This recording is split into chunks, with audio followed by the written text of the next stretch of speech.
आज हम law of equipartition of energy के बारे में पढ़ेंगे। ऊर्जा संविभाजन को बोल्ट्जमैन ने डिग्री ऑफ फ्रीडम के रूप में प्रतिपादित किया।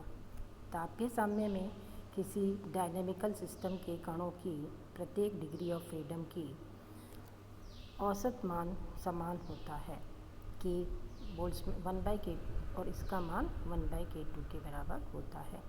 k बोल्ट्जमैन कांस्टेंट है, T एब्सोल्यूट टेम्परेचर है।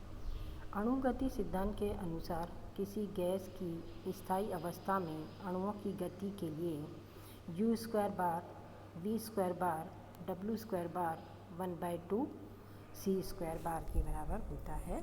इट इज़ इक्वेशन नंबर 1, जहाँ c बार अणुओं की औसत ऊर्जा है।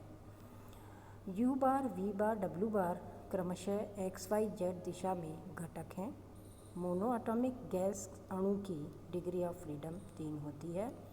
अतः x y z अणुओं के अनुदिश गति के कारण स्थानीय गतिज ऊर्जाएं क्रमशः 1/2 mu², 1/2 mv², 1/2 mw² होती है। ये ऊर्जाएं परस्पर बराबर होती है क्योंकि इक्वेशन 1 से 1/2 mu² 1/2 mv² 1/2 mw² 1/3 mc² बार के बराबर होता है। It is equation number 2। अणुगति सिद्धांत के अनुसार 1/2 mc² बार बराबर 3/2 kT के, क्योंकि हर डिग्री ऑफ फ्रीडम में 1/k2 एनर्जी एसोसिएट होती है और यहाँ पर 3 डिग्री ऑफ फ्रीडम है, इसलिए 3/2 kT एनर्जी हो गई। It is equation number 3। Equation 2 में मान रखने पर 1/2 mu² बार 1/2 mv² बार 1/2 mw² बार बराबर 1/kT होता है, जो कि इक्वेशन नंबर 4 से प्रदर्शित है। किसी एक अणु गैस की 3 डिग्री ऑफ फ्रीडम होती है, अतः समीकरण 4 से प्रदर्शित 3 डिग्री ऑफ फ्रीडम की ऊर्जाएं हैं, जिसमें से प्रत्येक की ऊर्जा 1/2 kT होती है। इसे ही ऊर्जा संविभाजन का नियम कहते हैं।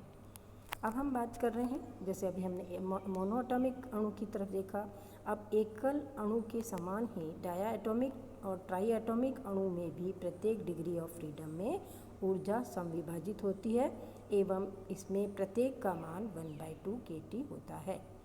यदि किसी गैस की डिग्री ऑफ फ्रीडम F हो तथा निकाय में n अणु हो तो निकाय की कुल ऊर्जा काइनेटिक एनर्जी E बराबर 1/2 kT F × n होती है, जो कि इक्वेशन नंबर 5 से बताया हुआ है। E बराबर 1/2 n F kT। अब हम बात करेंगे, इसकी बहुत बड़ी एप्लीकेशन है इक्विपार्टीशन ऑफ एनर्जी की। इससे हम गैसों की विशिष्ट ऊष्मा भी निकाल सकते हैं। ऊर्जा संविभाजन के सिद्धांत से गैसों की स्पेसिफिक हीट की भी गणना की जा सकती है। आइए देखते हैं। एकल परमाणु गैस की स्पेसिफिक हीट की बात हम करेंगे। हमने गैस का 1 मोल लिया है और टेम्परेचर T केल्विन रखा हुआ है और उस अणु की डिग्री ऑफ फ्रीडम 3 है। तो 1 मोल गैस की कुल काइनेटिक एनर्जी E बराबर 3 × 1/2 kT × n के बराबर होगी, जहाँ n एवोगैड्रो नंबर है।